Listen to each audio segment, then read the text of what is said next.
Le voyage du fou dans un petit village tranquille, entouré de collines verdoyantes et de rivières scintillantes, vivait un homme nommé Victor. Victor était connu dans le village pour ses idées étranges et son comportement un peu excentrique. Il passait ses journées à parler de choses que personne ne comprenait vraiment, des machines volantes, des océans de lumière, et des mondes invisibles. Un jour, Victor annonça à ses voisins qu'il allait entreprendre un voyage extraordinaire pour découvrir un mystère que personne n'avait jamais résolu. Selon lui, il y avait une île mystérieuse cachée au-delà des horizons connus, où des secrets incroyables l'attendaient. Les villageois, bien que perplexes, étaient intrigués par sa détermination et décidèrent de l'aider à préparer son voyage. Victor passa des semaines à construire un étrange navire qu'il appelait le « Fou volant ». Ce navire était couvert de rouages, de tubes et de drapeaux multicolores. Il était équipé de grandes ailes en toile et de divers instruments qui émettaient des sons étranges. Le navire avait une allure spectaculaire, et les villageois le regardaient avec un mélange de curiosité et de scepticisme. Le jour du départ arriva, et Victor monta à bord de son navire avec un grand sourire. Il était accompagné de quelques villageois qui avaient accepté de l'accompagner par curiosité.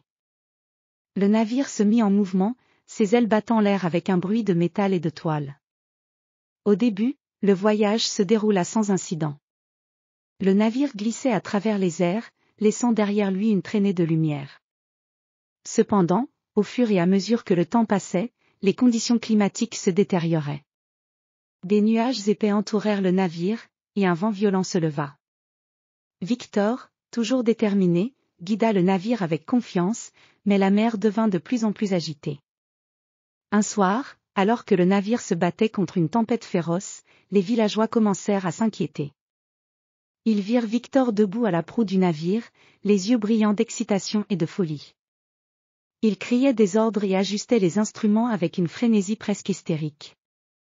Soudain, une lumière éclatante illumina le ciel, et une voix mystérieuse se fit entendre, résonnant à travers le tumulte de la tempête.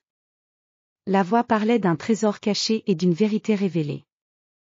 Les villageois, effrayés mais fascinés, regardaient Victor avec une admiration croissante.